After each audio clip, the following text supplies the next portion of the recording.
Bonjour tout le monde, c'est Paul de Crypto Formation.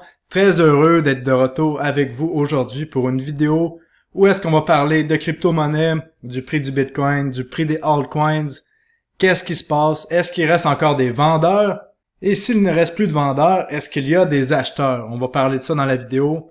On va parler de plusieurs chartes, plusieurs signes qui nous montrent que les crypto-monnaies auraient peut-être atteint le bas, mais que ça ne veut pas dire que les crypto-monnaies vont aller directement vers le haut. On va en parler dans la vidéo. On va parler de tout ce qui se passe à travers le monde, des taux d'intérêt, de la Fed, du dollar, des obligations d'État, des bons du Trésor. On va parler d'à peu près tout dans la vidéo parce que ça fait 3 semaines que j'ai pas pu faire de vidéo à cause de deux choses. Premièrement, parce que j'étais en Europe, où est-ce que j'ai pu rencontrer mes cousins qui venaient de la France, de la Suisse, de la Belgique et un peu partout à travers le monde, physiquement pour la première fois. Et honnêtement, ça a été vraiment génial de vous rencontrer. J'ai rencontré des personnes exceptionnelles, puis je garde des souvenirs incroyables de mon voyage en Europe, là, vraiment. Donc, merci à tout le monde qui est venu me voir ou qui m'a donné l'impression d'être une vedette en me reconnaissant dans la rue. Donc, vraiment merci pour tout ça. Et à mon retour au Canada, j'ai été malade, j'ai fait de la fièvre, et les derniers jours n'ont pas été très faciles. Donc, pardonnez-moi si dans la vidéo, je semble avoir un peu moins d'énergie. Je vais faire de mon mieux pour que ce soit vraiment intéressant pour tout le monde. Et une annonce que j'aimerais faire, en fait une question que j'ai pour vous avant de commencer la vidéo. J'aurais envie de partir une infolettre avec un rapport mensuel où est-ce que dans ce rapport, je vous donnerai des détails sur les tendances de marché court terme, moyen terme, long terme, ma conviction à travers tout ça. Je vous mettrai des données objectives. Aussi dans le rapport, je vous mettrai le contenu de mon portfolio, les changements que je fais dans mon portfolio, parce que je pense que ça intéresse plusieurs personnes et j'ai pas le temps de parler de tout ça dans chacune des vidéos que je fais à chaque semaine, mais dans un rapport, dans un groupe Patreon, je pense que je serai en mesure de faire tout ça et il y a plusieurs personnes qui s'y intéressent. En plus, dans le rapport et dans le groupe, qu'est-ce que je rajouterais? Ben, il y aurait les principales crypto-monnaies que j'aime avec une note que je noterais personnellement sur une échelle de 1 à 10 au niveau des fondamentaux et je trouverais un moyen de noter sur une échelle de 1 à 10 le timing si selon moi c'est un bon moment pour acheter. Et dans l'infolettre, je rajouterais c'est sûr les nouveaux narratifs, je parlerai des nouveaux ICO que je trouve intéressants, des petites crypto-monnaies que je trouve intéressantes parce que maintenant, ayant une plus grosse chaîne YouTube, je peux pas vraiment parler des petites crypto-monnaies parce que ça fait exploser le prix. Mais je me dis dans une infolette, je pourrais parler des concepts que je trouve intéressants. Ça fait un bout que j'ai l'intention de faire ce genre d'infolette, mais je pense que ce serait le temps de lancer ça en plein bear market. Et si ça vous intéresse, j'aimerais ça le savoir dans les commentaires. Et s'il y a des choses que vous aimeriez retrouver dans l'infolette, laissez-moi savoir. Et c'est sûr pour l'infolette, il y aurait un petit cours attaché à tout ça, mais je compte garder ça le plus bas possible.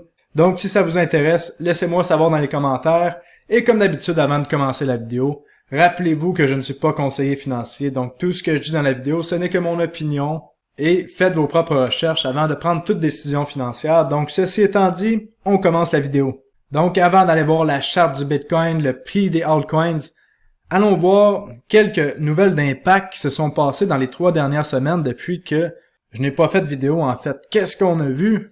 On a vu le premier ministre de l'Angleterre qui démissionne parce qu'on a beaucoup d'instabilité en ce moment dans toutes les politiques en Angleterre.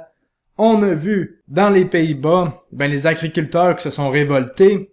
Ça a créé beaucoup de pénuries justement et de chaos dans leur pays. On a vu l'ancien premier ministre du Japon, Shinzo Abe, se faire assassiner. On a vu des émeutes massives au Sri Lanka qui a poussé la démission de leur président. Donc vous comprenez que en ce moment, il se passe énormément d'actions. Il y a de l'instabilité politique à peu près partout dans le monde. Et honnêtement, aussi intense que ça puisse paraître, selon moi, je pense que ce n'est que le début.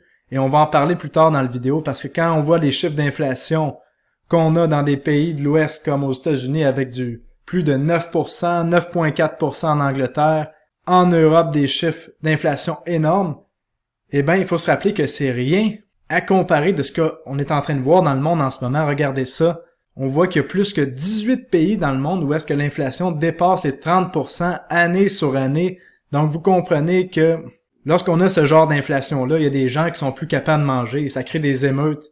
et on n'a absolument rien vu à ce qui a trait à la suite des choses parce qu'on s'en va de crise à crise à crise orchestrée par les banques centrales. On le sait que l'inflation, pour la plupart, vient de l'impression monétaire des banques centrales et là, c'est en train de vraiment affecter la population. Il y a des gens qui en souffrent en ce moment. Donc, pour les gens qui avaient encore des œillères devant les yeux, ben ça devient de plus en plus évident qu'est-ce qui se passe et qu'est-ce qui a été orchestré par les banques centrales pour qu'on passe de crise à crise à crise. Mais bon, revenons sur le prix du Bitcoin et on va aller revoir les politiques monétaires pour la suite des choses par rapport aux banques centrales. Mais je voulais quand même vous glisser un mot de tout ce qui se passe en ce moment dans le monde. Bon, qu'est-ce qu'on est en train de voir sur le Bitcoin? Ben, j'aimerais attirer votre attention sur les barres de volume qu'on voit ici, sur l'exchange Binance. Et ben, pour la première fois depuis des mois, depuis en fait la correction qu'on a vue au mois de mai 2021, on a enfin du volume. On a enfin des acheteurs qui se sont présentés sur le marché. Et lorsqu'on voit du volume comme ça dans des bas de marché, ça veut dire que les bitcoins sont en train de changer de main. Et ça, c'est intéressant parce que pour poser un bas dans le marché des crypto-monnaies ou dans n'importe quel marché financier, ça prend du volume. Ça veut dire qu'il y a des acheteurs qui se manifestent. Et là, la question qu'on est en droit de se poser. Si vous regardez ici la charte du Bitcoin, vous comprenez que depuis le mois de novembre, on se fait complètement défoncer par les whales et c'est toujours le même pattern à la con. On établit un range, ensuite on sort du range vers le haut, et là, lorsque tout le monde pense qu'on sort du range parce qu'on vient de faire des hauts plus hauts, eh ben, on vient qu'à faire descendre le prix rapidement. On appelle ça un fake out. Donc, on a vu un fake out au sommet du marché en novembre, un fake out au mois de décembre, le fake out qui a attiré le plus de monde, dont moi dans le marché. En fait, moi, j'avais acheté plutôt dans les bas ici, mais je pensais définitivement qu'on allait continuer notre poussée haussière en avril.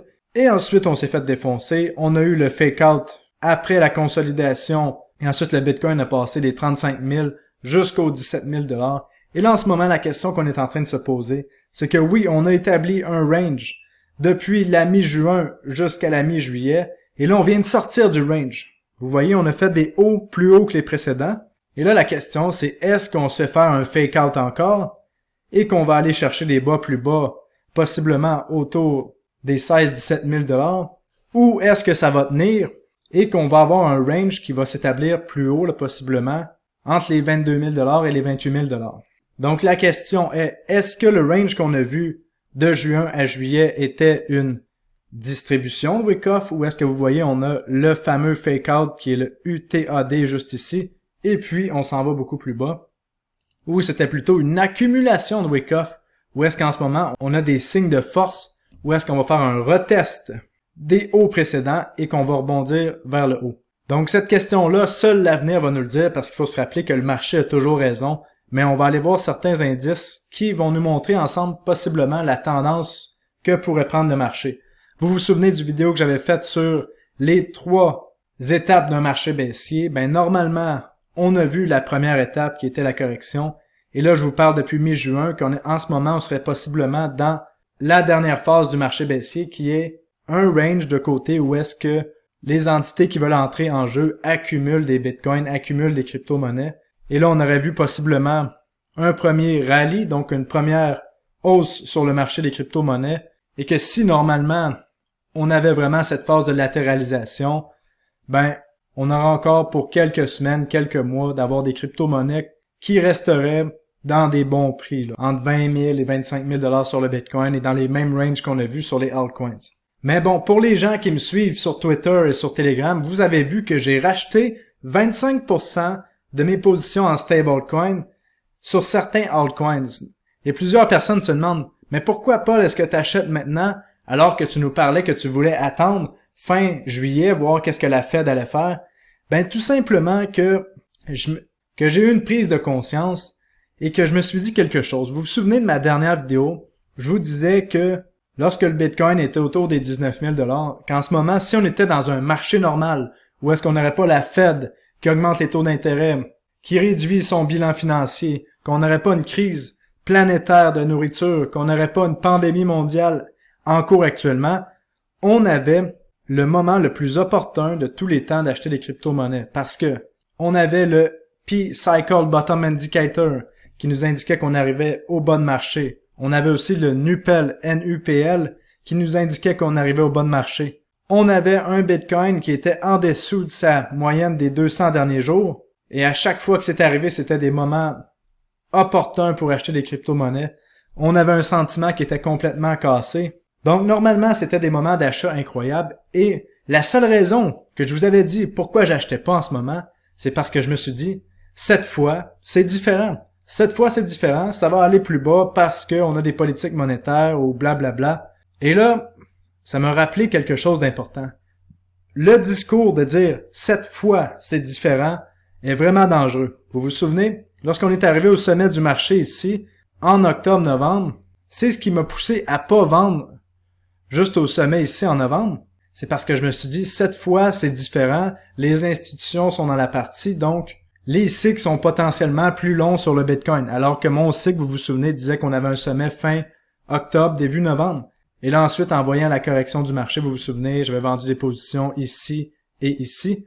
Mais encore une fois, il n'y avait rien de différent. Les cycles sont restés les mêmes. Et à chaque fois qu'on se dit que les choses sont différentes, qu'on pense que le Bitcoin s'en va plus haut, c'est là qu'il commence à corriger.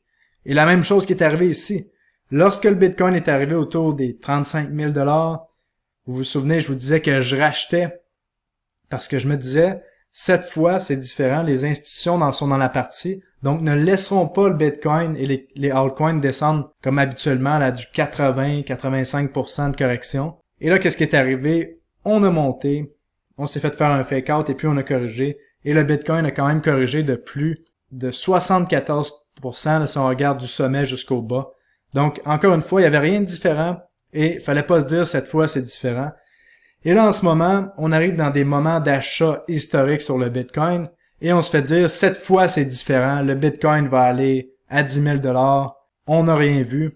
Donc, de mon côté, je pense que c'est encore une possibilité qu'on voit une dernière jambe baissière qui nous mènerait peut-être autour des 16 000 $ sur le Bitcoin au courant de l'été. Mais j'ai décidé quand même de rentrer 25% de mon pouvoir d'achat en stablecoin dans des altcoins comme NEAR, Theta, FTT, Cardano, Polkadot. Parce que si cette fois c'est pas différent et c'est la même chose que d'habitude, ben on a un moment d'achat tout simplement incroyable en ce moment. Donc c'est pour ça que j'ai commencé à racheter en DCA. Et au fil des semaines, encore une fois, je vais vous le dire quand est-ce que je vais acheter des altcoins de nouveau. Et qu'est-ce qui est important de comprendre, vous comprenez que j'ai mis seulement l'orteil dans l'eau, là. J'ai pas été 100% dans le marché en mettant du levier. J'ai mis un total de 12,5% de mon portefeuille à risque dans le marché des crypto-monnaies. Parce qu'encore une fois, je suis pas sûr à 100%. Mais qu'est-ce qui me fait dire que on aurait potentiellement atteint le bas au niveau du Bitcoin et possiblement de la plupart des gros altcoins, c'est que au courant du deuxième trimestre 2022, on a vu toutes les liquidations possibles. Entre autres, on a même vu Tesla qui a vendu pour 75% de ses bitcoins, donc il a vendu 30 000 bitcoins dans le deuxième trimestre 2022. Donc vous comprenez, quelque part entre ici et la fin juin, Tesla a vendu 30 000 bitcoins sur le marché. En plus de ça, on a vu le crash de Luna, la faillite de Three Arrows Capital, la faillite de Celsius, la faillite de Voyageur. Donc vous comprenez qu'on a vu pas mal tout ce qui avait à être liquidé, là, a été liquidé. La plupart des vendeurs qui avaient à vendre sont sortis du marché. Donc à partir de là, il reste plus vraiment de vendeurs. La question, ou de gros vendeurs, en tout cas selon moi, qu'est-ce qui reste sur le marché en ce moment? Ça va être les gens qui croient réellement au marché, les traders et les spéculateurs. Donc de mon côté, si on se dit que la correction qu'on a vue jusqu'à 17 000 $ au niveau du Bitcoin était poussée par des liquidations forcées, ben il n'y a pas vraiment de raison qu'on retourne dans le range si bas là, qu'on a vu autour des 19-20 000 $ sur le Bitcoin. S'il y a des acheteurs qui se manifestent. Mais s'il n'y a pas d'acheteurs qui se manifestent, ça se peut qu'on reste encore de côté pendant plusieurs semaines sur le Bitcoin. Donc, j'ai pas pris de chance. Je viens de racheter des altcoins comme je vous ai expliqué. Et j'ai encore beaucoup de dry powder, donc de la poudre à canon sèche pour acheter des altcoins si on s'en va plus bas. Et si on s'en va plus haut, ben c'est pas grave. Je suis exposé à 62,5% de mon capital alloué aux crypto-monnaies dans le marché en ce moment. Donc, il n'y a pas de souci. De mon côté, je suis content de ma prise de position en ce moment. En plus de ça, on a vu les minières, les compagnies minières qui ont commencé à capituler dans la correction, dans le range entre 19 000 et 21 000 $. Donc, tout ce qui a capitulé a pas mal capitulé ces crypto-monnaies ou son Bitcoin. Un autre point important aussi, c'est qu'on a vu le marché des altcoins rebondir beaucoup plus que le Bitcoin. On a vu l'Ethereum de son bas jusqu'à maintenant prendre plus de 70%. Et ça, qu'est-ce que ça veut dire? Ça veut dire que l'appétit au risque est de retour, parce que lorsque on voit ce genre de mouvement sur les altcoins, ça veut dire qu'il y a vraiment un engouement pour le risque qui est de retour. Et quand il y a un engouement pour le risque qui est de retour, les altcoins montent. Donc la question, est-ce qu'on a déjà vu par le passé les altcoins surperformer le Bitcoin dans un bon marché? Ben oui, c'est déjà arrivé. Donc est-ce qu'on est dans un bon marché? Ça, on va le savoir dans les prochaines semaines et je vous tiendrai au courant. Mais c'est vraiment intéressant de voir qu'est-ce qui se passe en ce moment. Et le marché des crypto-monnaies, rappelez-vous, qu'il va toujours continuer de surprendre. Et là, en ce moment, le consensus, lorsqu'on regarde sur les médias sociaux et partout, c'est que les crypto-monnaies s'en vont plus bas, que le Bitcoin s'en va autour des 14 000 $ ou 10 000 $. Et si vous osez dire que le Bitcoin s'en va autour des 30 000 $ à l'instant, vous vous faites crucifier sur les médias sociaux. Et on se rappelle que c'était la même chose lorsque il y avait des gens qui étaient baissiers lorsqu'on était au sommet du marché. Donc, il faut se rappeler de ça. La psychologie du marché nous en dit très long sur qu'est-ce qui peut se passer pour la suite des choses. Donc, pour vous résumer le tout, est-ce que je pense que ça va monter? Est-ce que je pense que ça va descendre? Je pense que, honnêtement, il y a des fortes chances qu'on a atteint le bas à la mi-juin 2022 et que pour la suite, est-ce qu'on va aller directement vers le haut? On va rester de côté. Je pense qu'on risque d'aller encore de côté pendant un bout, ce qui va nous laisser encore des opportunités d'achat exceptionnelles. Mais le gros de la correction est fait selon moi, donc c'est la bonne nouvelle. Et rappelez-vous que c'est mon opinion, ça se peut que j'ai pas du tout raison, mais c'est mon opinion jusqu'à maintenant. Et pour les gens qui me suivent depuis plusieurs années, vous le savez ce que mon opinion vaut. Et c'est à vous de vous faire une tête pour la suite des choses. Maintenant, pour parler du marché traditionnel, on voit le dollar américain qui a percé sa résistance autour des 103 points. On se rappelle que le DXY, c'est une mesure du dollar américain comparée aux autres devises. Donc, si les autres devises descendent en valeur à cause de l'impression monétaire, et on le sait que le DXY, majoritairement, c'est le dollar américain versus l'euro et versus le yen japonais, et on sait que l'euro s'est embarqué, en fait la zone euro avec la Banque centrale s'est embarquée dans une impression monétaire infinie pour contrôler leurs obligations d'État. Donc qu'est-ce que ça veut dire? Ça veut dire que la Banque centrale européenne crée de l'argent à partir de rien, crée des euros à partir de rien pour racheter leurs obligations d'État, pour empêcher une fragmentation du marché des obligations d'État européennes. Et là, une fragmentation, ça veut dire un effondrement. Je sais pas si vous avez compris, on utilise des beaux petits mots là, comme fragmentation, mais ça veut dire un effondrement du marché des obligations européennes.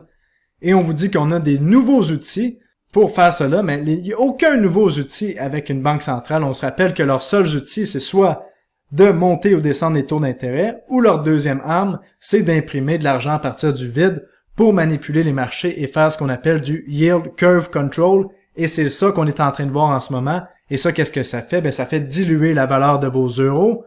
Donc, c'est pour ça qu'on voit, pour la première fois depuis 2003, l'euro qui vaut 1 $ US. Donc, si vous perdez votre pouvoir d'achat, vous, en Europe, rappelez-vous que c'est grâce à votre Banque centrale européenne qui est en train de manipuler le marché des obligations. Et on a vu la même chose qui s'est passée au niveau du Japon. C'est pour ça que leur devise s'effondre et c'est pour ça que le dollar US prend de la valeur par rapport à ces autres devises-là. Donc, ça peut expliquer pourquoi le dollar américain prend de la force et qu'en même temps, on voit le réveil de certains actifs à risque. Et on se rappelle que la Fed va faire la même chose ou même peut-être est déjà en train de faire la même chose de façon déguisée avec ici leur bon du trésor, comme on voit ici les taux d'intérêt 10 ans qui ont arrêté de monter depuis la mi-juin. Donc, qu'est-ce que ça veut dire? Si les taux d'intérêt des bons du Trésor américain ont arrêté de monter depuis la mi-juin, ça veut dire qu'il y a des acheteurs qui se sont manifestés dans le marché des bons du Trésor. Et en ce moment, tout le monde sait que les bons du Trésor, c'est très toxique comme actif. Donc, dans ma tête, pour moi, les acheteurs de bons du Trésor américain, ce sont les banques centrales. Et si ça continue, honnêtement, c'est merveilleux. Ça veut dire que les actifs à risque, le marché des actions, on risque de recommencer à monter, tout comme les crypto-monnaies, si on a un contrôle. En fait, on a de l'arrêt de l'effondrement des bons du trésor et des obligations d'État en ce moment. En plus de ça, lorsqu'on regarde certaines statistiques, c'est sûr qu'on a toujours des statistiques d'un côté comme de l'autre, mais on est en train de voir que les insiders de corporations sont en train de racheter des actions à des niveaux qu'on n'a pas vus depuis un certain temps. Donc ça, encore une fois, c'est positif pour les prochains mois. Donc on va suivre ça avec intérêt aussi. En ce moment, on a les earnings. Donc toutes les grosses compagnies sont en train de reporter leurs revenus ou pertes. Donc ça peut affecter le marché, causer de la volatilité dans les prochaines semaines. Mais ça va être intéressant parce qu'on va savoir si on est dans une récession ou non au courant des prochaines semaines. En plus de ça, au courant des prochaines semaines, qu'est-ce qu'on a? Le 27 juillet, on a la Fed qui va parler pour savoir si elle monte les taux d'intérêt ou non. Donc, on va soit augmenter les taux d'intérêt de 0,75% ou 1%. Et en ce moment, on n'a pas vraiment de consensus, mais on a 72% de chance qu'on monte les taux d'intérêt de 75%. De 0,75%. Donc, intéressant. Et après ça, lorsqu'on regarde la suite des choses, on se rend compte que il risque d'avoir encore une bonne augmentation des taux d'intérêt. Et par la suite, les taux d'intérêt risquent de se stabiliser selon ce qu'on voit autour des 3,5% au niveau de la Fed. Même si on regarde jusqu'à février 2023, c'est ce qu'on voit en ce moment. Donc, la plupart des hausses des taux d'intérêt de la Fed seraient déjà faites possiblement en juillet ou en septembre. Donc, vous savez ce que ça veut dire à partir de là, qu'on risque de voir potentiellement la Fed pivoter pour la suite des choses, ou du moins arrêter d'augmenter les taux d'intérêt. Et je vous en ai parlé dans les vidéos précédentes. Qu'est-ce que ça veut dire? Ça veut dire retour des actifs à risque, retour du fun dans le marché, possiblement dans les prochains mois. Tout ça backé par l'impression monétaire. Donc, c'est merveilleux. Ou pas tant que ça, parce que comme je vous ai parlé en début de vidéo, on va voir encore plus d'inflation. Ça, c'est pas prêt d'arrêter. Vous vous souvenez, j'en parlais il y a à peu près 1 an et demi. J'avais des commentaires qui me ridiculisaient dans mes vidéos alors que je parlais d'inflation. Et là, on voit l'inflation qui est là. Là, en ce moment, tous les yeux sont tournés vers l'inflation. Donc, de mon côté, je suis en train de tourner mes yeux vers ailleurs. Tout le monde pense que le marché va crasher et qu'on va avoir un crash historique. Je pense que oui, ça va arriver, mais encore une fois, pas tout de suite. Je pense que les banques centrales vont tourner la machine à impression à fond pour potentiellement une autre jambe haussière. Ça fait drôle que je vous dise ça en ce moment pour certains, mais je pense que c'est ça qui va arriver dans les prochains mois et qu'éventuellement, on va avoir un crash ultime une fois que l'inflation va avoir atteint des chiffres impossibles dans la plupart des pays du monde. Et le but ultime de tout ça, encore une fois, selon moi, ça va être d'introduire les CBDC, un nouveau système financier mondial où est-ce qu'on va avoir des blockchains centralisées pour contrôler tout ça. Et comment est-ce qu'on va faire accepter la population ce nouveau système centralisé? Tout simplement par l'inflation, par le fait que les gens sont plus capables de payer, parce qu'en ce moment, qu'est-ce qu'on est en train de voir? C'est une augmentation de l'utilisation de cartes de crédit, comme on voit ici. Donc, par l'inflation, on va venir qu'à ruiner la classe moyenne. Et ensuite, mon hypothèse le plus probable, c'est qu'on va venir qu'à nous proposer un revenu universel. Et pour avoir le revenu universel, va falloir ouvrir son compte de CBDC et ça va être accepté. Vous vous souvenez dans ma vidéo précédente, problème, réaction, solution. C'est ça qu'on risque de voir pour nous faire accepter la pilule des CBDC. Et c'est pourquoi le Bitcoin reste une monnaie supérieure à n'importe quelle devise fiduciaire, parce que tout simplement, dans le code du Bitcoin avec les halvings, on a le degré d'inflation qu'il va y avoir à chaque année, c'est préprogrammé, versus maintenant, on vit dans un système où est-ce qu'il y a une poignée de personnes qui dirigent les politiques monétaires mondiales. Donc c'est pourquoi que nous, le peuple, notre façon de nous défendre contre toutes les banques centrales, c'est d'en parler autour de nous, d'en parler de la fraude qui se passe en ce moment, et de comprendre les technologies comme le Bitcoin, qui ont un code ouvert qui nous permet à nous, la population, de comprendre quel va être le taux d'inflation, et que tout est déjà prévu d'avance, il n'y aura pas de surprise, il n'y aura pas de Jérôme Powell qui va décider d'augmenter les taux d'intérêt ou non. Non, le code va rester le même sur le Bitcoin, et avec des technologies blockchain transparentes. Donc, ceci étant dit, j'espère que vous avez apprécié la vidéo. N'oubliez pas de laisser un commentaire, de laisser un j'aime si vous aimez la vidéo. Et on se revoit tout le monde dans une prochaine vidéo où est-ce qu'on va parler de Bitcoin, crypto-monnaie, altcoins et de tout ce que vous voulez. Donc, je vous dis à bientôt tout le monde. Salut, bye bye.